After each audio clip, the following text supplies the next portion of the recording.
Hello students, Indian geography की आज के इस लेक्चर के अंदर अपन प्राकृतिक वनस्पति नेचुरल वेजिटेशन के बारे में विस्तार से अध्ययन करेंगे। इसकी परिभाषा और भारत के किस किस क्षेत्रों में जो है वो हमारी स्वदेशी वनस्पति पाई जाती है और कुछ क्षेत्रों के अंदर बाहर से आए हुए पौधे भी पाए जाते हैं। इनकी परिभाषा के बाद इसका अध्ययन के अंदर इसका विभाजन का विस्तार से अध्ययन करेंगे। जो पहला कॉन्सेप्ट आता है कि what is a natural vegetation, प्राकृतिक वनस्पति होती क्या है। It refers to the plant community which has grown naturally without human aid and has been left undisturbed by the human for a long time. ऐसी वनस्पति जिसके अंदर मानव का किसी प्रकार का हस्तक्षेप नहीं होता है और प्राकृतिक पर्यावरण के अंदर स्वयं जो है अपनी फैलती है, वृद्धि करती है, ये प्राकृतिक वनस्पति कहलाती है। दूसरी तरफ यदि किसी खेती की जाती है या प्लांट बागानी कृषि की जाती है, सब्जियों की खेती की जाती है, तो ये प्राकृतिक वनस्पति के अंतर्गत नहीं आती है। प्राकृतिक वनस्पति के अंदर पूर्णतः वही वनस्पति सम्मिलित की जाती है जो पूरी तरह से नेचुरल कंडीशंस के अंदर स्वयं जो है अपने आप पर्यावरण परिस्थिति के अनुसार जो है वृद्धि करती है। अब इसके अंदर दो पार्ट आते हैं। एक हमारे भारत के संदर्भ में एक वो वनस्पति का प्रकार है जो प्योरली इंडियन है, जो वो वनस्पति है जो भारतीय महाद्वीप पर ही उत्पन्न हुई है और हमारी पर्यावरण परिस्थितियों के अनुकूल उसने अपने आप को अनुकूल ढालकर आगे वृद्धि की है। ये वनस्पति जो कहलाती है इंडिजीनियस, स्वदेशी। और दूसरे कुछ पौधे हैं जो भारत के अंदर विदोष बाहर से किसी भी माइग्रेट करके आए हैं। स्थानांतरण पौधों का आपने आप लोगों ने स्टूडेंट एनवायरमेंटल ज्योग्राफी में पढ़ा होगा कि पौधों का माइग्रेशन किस किस फॉर्म में होता है। पौधे एक स्थान से दूसरे स्थान पर माइग्रेट करते हैं और उसके बहुत सारे कारक होते हैं, फैक्टर्स होते हैं जो उसे प्रभावित करते हैं। तो इसी प्रकार से भारत के अंदर भी कुछ विदेशी एक्जॉटिक प्लांट्स पाए जाते हैं, वो बाहर से आए हुए पौधे हैं। दो टर्म्स इस्तेमाल करते हैं भूगोल के अंदर, एक ये हम बायोज्योग्राफी में इस्तेमाल करते हैं और एनवायरमेंटल ज्योग्राफी में उपयोग करते हैं। द टर्म फ्लोरा जो है वो पादप समुदाय के लिए इस्तेमाल किया जाता है और एक विशेष क्षेत्र के अंदर और विशेष समय के अंदर। और दूसरा जो है प्राणी जगत के लिए जो है फोना का शब्द शब्द इस्तेमाल किया जाता है। प्राकृतिक वनस्पति के विषय विकास में विभिन्न कारकों का महत्वपूर्ण योगदान रहता है, द मैनी फैक्टर्स। और इन फैक्टर्स के अंदर जो है जो मुख्यतः अभी तक अपन ने डिस्कस किया था कि क्लाइमेटिक फैक्टर्स, तीन फैक्टर्स है, climatic factors, soil factor and the topographic factor.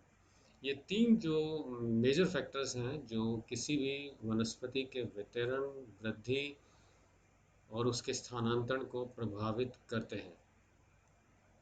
उसे जो पहला वाला फैक्टर है क्लाइमेट, ये जो फैक्टर है, the main climatic factors are rainfall and the temperature. ये अपन ने जितना भी डिविजन्स पढ़े हैं उसमें भी देखा था कि वर्षा और तापमान दो ऐसे तत्व हैं जो वनस्पति की उत्पत्ति, वृद्धि, वितरण को प्रत्यक्ष प्रभावित करते हैं। वर्षा की मात्रा हो या तापमान की मात्रा हो, वो पौधों को सीधे प्रभावित करती है। तो इसके अंदर पहला फैक्टर है, अब एक एक फैक्टर को अपन डील करते हैं कि जो कि वनस्पति के वितरण, वनस्पति की वृद्धि को प्रभावित करते हैं। उनमें पहला फैक्टर तापमान। तापमान के अंतर्गत एक पौधा जो होता है, एक प्लांट जो है, उसको कम से कम जो है 6 डिग्री के लिए मासिक औसत तापमान की आवश्यकता होती है। इससे कम होने पर पौधा जो है वृद्धि, इसमें कम तापमान वृद्धि नहीं कर पाता। इसी तरह जो उच्च तापमान अगर अधिक होता है, पौधे जो है मुरझाने लगते हैं। और इसी तापमान की विभिन्नता वनस्पतियों के आकार, उनके प्रकार और उनके परिवर्तन पर प्रत्यक्षतः देखा जा सकता है। स्टूडेंट्स, उदाहरण के लिए एक एग्जांपल अपन ले सकते हैं कि you take the example of Assam and Arunachal, north east. North east दोनों ही जो स्टेट हैं, आसाम एंड अरुणाचल जो है, वो वर्षा की मात्रा काफ़ी अधिक रहती है, दोनों में अधिक रहती है। मगर अरुणाचल और आसाम की जो वनस्पति है उनमें काफ़ी अंतर मिलता है। और उसका एक कारण है कि ये जब टोपोग्राफी लेंगे उसमें भी इसी चीज़ को डिस्क्राइब करेंगे कि जो अरुणाचल का जो भाग है वो उम, ऊंचाई लिए हुए है। पर्वत श्रृंखलाएं ऊंची हैं तो तापमान जो है कम है। और असम का जो है वो वैली एरिया के अंदर है तो परिणामतः है तापमान परिस्थितियाँ वहाँ पर डिफरेंट है।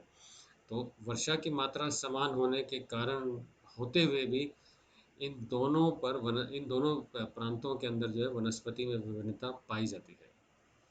Temperature is a major factor in Himalayas and other hilly regions with an elevation more than 900 meters। ये मैंने अभी डिस्कस किया था कि इसका एलिवेशन का एक बहुत बड़ा कारक है अरुणाचल एंड असम के अंदर। As the temperature falls with the altitude in the Himalayas, region of the vegetable cover changes with the altitude from the tropical to subtropical। ऊंचाई के साथ जो है वनस्पति के जो वितरण है और उसके प्रकार में अंतर आने लगता है। और ऊंचाई के साथ साथ जो है ये अपन ने कर्क रेखा के संबंध में भी किया था कि जो है उष्ण कटिबंधीय, उपोष्ण कटिबंधीय और शीत कटिबंधीय, शीतोष्ण कटिबंधीय जो है और अल्पाइन, ये वनस्पति का प्रकार जो है वो ऊंचाई के आधार पर परिवर्तित होता है। दूसरा जो महत्वपूर्ण एलिमेंट है, तत्व है जो कि पौधों के वितरण और वृद्धि को प्रभावित करता है वो वर्षा। दो एलिमेंट है वर्षा और वर्षा के अंदर द मेन क्लाइमेटिक फैक्टर्स और रेनफॉल एंड द टेम्परेचर। उसके अंदर the amount of annual rainfall has a great bearing on the vegetation type. Take the example, अगर वर्षा की मात्रा 200 सेंटीमीटर उससे अधिक है तो सदाबहार एवरग्रीन फॉरेस्ट आपको देखने को मिलेंगे। ये परिस्थितियाँ आपको इक्वेटर के आसपास के क्षेत्र के अंदर आपको देखने को मिल सकती हैं, आसाम के अंदर भी मिलती हैं। और हमारे पास जो वेस्टर्न घाट्स, पश्चिमी घाट पर भी परिस्थितियाँ मिलती हैं। यदि वर्षा की मात्रा 100 से 200 सेंटीमीटर है तो मानसूनी डेसिडियस फॉरेस्ट मिलता है। 50 से अगर 100 सेंटीमीटर के मध्य अगर वर्षा की मात्रा है तो जो है वो शुष्क ड्राई डेसिडियस ट्रॉपिकल सवाना वनस्पति मिलती है। और 25 से 50 सेंटीमीटर वर्षा है तो ड्राई थ्रॉनी झाड़ियाँ कटीली झाड़ियों वाली वनस्पति मिलती है। और अगर 25 सेंटीमीटर से नीचे वनस्पति अगर वर्षा की मात्रा है तो वनस्पति का प्रकार जो है वो मरुस्थलीय एरिड हो जाता है। तीसरा जो महत्वपूर्ण जो तत्व है जो वनस्पति के वितरण को प्रभावित उसकी वृद्धि को प्रभावित करता है वो है मिट्टी। जो मिट्टी का प्रकार है वो एक महत्वपूर्ण कारक है। अपन ने भारत की का फिजिकल डिवीजन ऑफ इंडिया के अंदर अपन ने मैदानी भाग का डिवीजन किया था। मैदानी भाग का अपन के अंदर अपन ने दो तरीके से किया था, एक लॉन्गिट्यूडनल डिवीजन और एक प्रांतीय आधार पर। उसके अंदर अपन ने बांगर, खादर, तराई रीजन किया था स्टूडेंट्स, आपको ध्यान हो तो। वहाँ जो है मिट्टी के प्रकार के आधार पर, जैसे तराई रीजन है या बांगर रीजन है या खादर रीजन है, मिट्टी के प्रकार के आधार पर वनस्पति का वितरण भी आप आसानी से देख सकते हैं और प्रत्यक्ष दिखता है। इसी प्रकार रेतीली मिट्टी है तो उसमें वनस्पति का प्रकार जो है बिल्कुल भिन्न मिलेगा।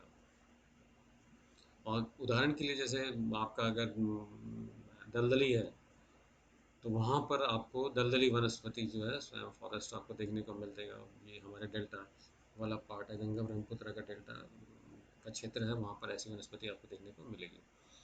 जो चौथा एलिमेंट है वो है धरातल का स्वरूप, हमारा टोपोग्राफी।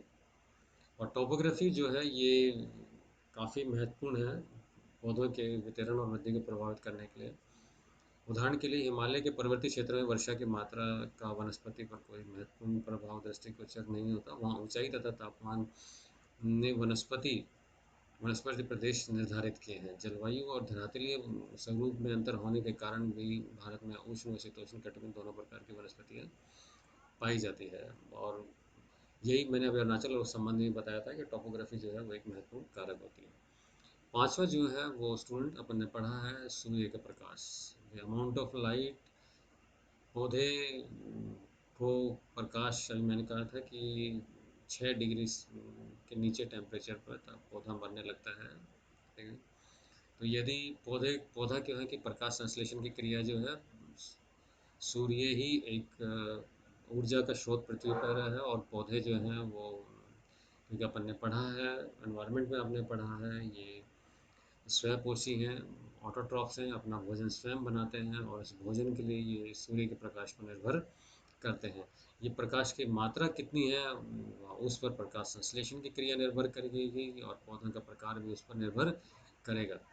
आपने स्टूडेंट्स एक अपन ने टोपोग्राफी के अंदर पढ़ा था कि अगर पहाड़ी के एक सामने वाला सूर्य के सामने वाला क्षेत्र है और उसके विपरीत वाला क्षेत्र है, दोनों दोनों क्षेत्रों पर भी वनस्पति के प्रकार के अंदर आपको विभिन्नता आपको देखने को मिल सकती है।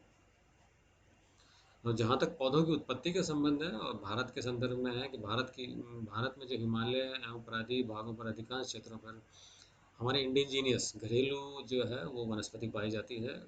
काफ़ी बड़ा हमारा गोंडवाना का क्षेत्र नीचे वाला जो क्षेत्र है उस पर हमारी घरेलू वनस्पति पाई जाती है। जबकि सिंधु गंगा तथा जो डेजर्ट एरिया है उसमें जो वनस्पति मिलती है वो एक्जॉटिक है, विदेशी है, बाहर से आए हुए पौधे हैं, वो माइग्रेट करके किसी भी फॉर्म में आए हुए हैं। भारत में पाई जाने वाली जो पौधे हैं उनमें इस प्रजातियों में से लगभग 40% विदेशी हैं। ये विदेशी पौधे विभिन्न स्थानों से भारत के अंदर आए हैं। ये आपने स्टूडेंट देखा होगा कि ये कॉमन प्रोसेस है और ये माइग्रेशन का पौधों का माइग्रेशन का प्राणी भी एक कारक होता है, नेचुरल फैक्टर्स भी हैं, वायु है, बहता हुआ जल है, सो ऑन। उदाहरण के लिए भारत के अंदर आपने एक बहुत कॉमन प्लांट मिलता है बोगनविलिया। ये भारत का पौधा नहीं है, ये विदेशी पौधा है, भारत में आया हुआ है जो है। इसी प्रकार ये जो प्लांट कहलाते हैं बोरियल, ये विदेशी हैं। बोरियल जो हैं ये विदेशी पौधे या विदेशी फॉरेस्ट आपको देखने को क्या मिलेगा वो जो है। ये पौधे चीनी तिब्बत क्षेत्रों से उष्णकटिबंधीयों से पड़ोसी उष्णकटिबंधीय क्षेत्रों से भारत के अंदर जो है स्थानांतरित होकर आए हैं।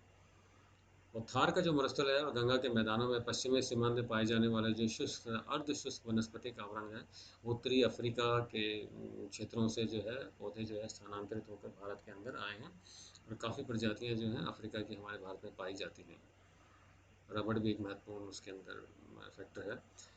भारत के उत्तर पूर्व में स्थित पहाड़ियों में इंडो मलेशिया मूल की वनस्पति का आवरण भी इस क्षेत्र के जो उत्तर पूर्वी वाला नॉर्थ ईस्टर्न पार्ट है, इसमें जो वेजिटेशन पाई जाती है वो मलेशिया इंडो मलेशियन जो वनस्पति है वहाँ से माइग्रेट करके ये किसी न किसी फॉर्म में भारत में आई है और वो पाई जाती है। जो भारत में प्राकृतिक वनस्पति है वो अपन ने डिवीजन किया था कि भारत की कर्क रेखा भारत को दो भागों में विभाजित करती है। ऊपर का भाग जो है शीतोष्ण कटिबंधीय, नीचे का भाग जो है उष्ण कटिबंधीय टेम्परेट एंड ट्रॉपिकल करते हैं। मगर क्योंकि मानसून जो है हिमालय पर्वत श्रृंखलाएं जो है संपूर्ण भारत में मानसून को फैलाने में एक सहायता करती हैं, तो हमारी जो क्लाइमेटिक कंडीशंस में मानसून प्रकार की जलवायु कहलाती है। और इसी कारण से सारा जो भारत का जो अधिकांश भाग है वो उष्ण कटिबंधीय है या उपोष्ण कटिबंधीय ऊपर वाला पार्ट जो है वो उसके अंदर ज़्यादातर उसके अंदर सम्मिलित किया जाता है। जो फॉरेस्ट जो शब्द है वो सामान्यतः जो है वो आम जनता के द्वारा जो है पेड़ पौधों झाड़ियों से एक विस्तृत जो क्षेत्र है जहाँ पर पाई जाती है वनस्पति उसका सूचक है। जो वनस्पति का वर्गीकरण मैंने अभी कहा था कि हमारे यहाँ पर ट्रॉपिकल टेम्परेट हिमालयस वाला पार्ट जो है उसकी वनस्पति जो है, और जो जो नीचे की तरफ हम जाते हैं तो हमारे पास उष्ण कटिबंधीय वनस्पति का आवरण अधिक पाया जाता है। एक कॉमन फिनोमेना हमारे पास उष्ण कटिबंधीय वनस्पति जो है वो हिमालयस, मैंने भी कहा हिमालयस के क्षेत्रों में की ऊंचाई बढ़ती है, तापमान घटता है, तो ये वनस्पति जो है कम पाई जाती है। वहाँ पर शीतोष्ण कटिबंधीय वनस्पति पाई जाती है। वनस्पति के वर्गीकरण के अंदर स्टूडेंट्स कुछ विद्वानों का वर्गीकरण आता है। ये आपने एनवायरमेंटल ज्योग्राफी और बायोज्योग्राफी में एक बहुत महत्वपूर्ण नाम पढ़ा होगा एच.पी. चैंपियन का। चैंपियन का क्लासिफिकेशन हमारे लिए काफ़ी महत्वपूर्ण है। इसमें चैंपियन का है, पर्थ का है, कॉल का है, ट्रॉज का है, पुरी का है, और इसमें चैंपियन को काफ़ी महत्वपूर्ण है। और इस वर्गीकरण का मुख्य जो आधार है वो वही तापमान है, वर्षा है। इन दो एलिमेंट के आधार पर भारत की वनस्पति को 5 वर्गों में विभाजित किया गया है। वही जी देयर आर मेजर जो डिविजन्स है वो 5 हैं एंड सब डिविजन जो है वो 16 डिविजन्स में किया हुआ है। एक-एक का अपन आने वाले लेक्चर्स में विस्तार से अध्ययन करेंगे। जो पहला डिवीजन जो आता है that is the most moist tropical forest, उष्णकटिबंधीय इक्वेटर के आसपास का क्षेत्र है जहाँ पर वर्षा की मात्रा आर्द्रता अधिक रहती है। इसके हम 4 टुकड़े करेंगे। Tropical wet evergreen, tropical semi evergreen, tropical moist deciduous पत्ते गिराते हैं, और जो है लिटरल जो है स्वयं जो है दलदली वाला पार्ट है। दूसरा जो आएगा वो ड्राई ट्रॉपिकल फॉरेस्ट आएगा, उष्णकटिबंधीय शुष्क वनस्पति वाला है। Tropical dry evergreen, tropical dry deciduous, tropical and thorny का कटीली झाड़ियों वाला पार्ट जो आएगा। और तीसरा जो आएगा वो पर्वतीय आएगा। माउंटेन सब ट्रॉपिकल फॉरेस्ट है, सब ट्रॉपिकल ब्रॉड लीव्ड हिल फॉरेस्ट पत्तियों का आकार के आधार पर, सब ट्रॉपिकल मॉइस्ट हिल पाइन बहुत नुकीली पत्तियों का आकार रहेगा, सब ट्रॉपिकल ड्राई एवरग्रीन आदि इस सी से डिवीजन है। चौथा जीव जो डिवीजन अपन पढ़ेंगे टेम्परेचर और वर्षा के आधार पर, पर्वतीय वनस्पति माउंटेन टेम्परेट फॉरेस्ट। जो ऊपर वाला हिमालय का जो क्षेत्र है वहाँ पर जो वनस्पति पाई जाती है उसे mountain wet forest, Himalayan moist temperate, Himalayan dry temperate, और आखिर का एक जो डिवीजन पढ़ेंगे वो अल्पाइन वनस्पति। ये ऊंचे भागों पर सब alpine, most alpine and dry alpine वनस्पति का प्रकार हम विस्तार से अध्ययन करेंगे इसके अंदर। Thank you.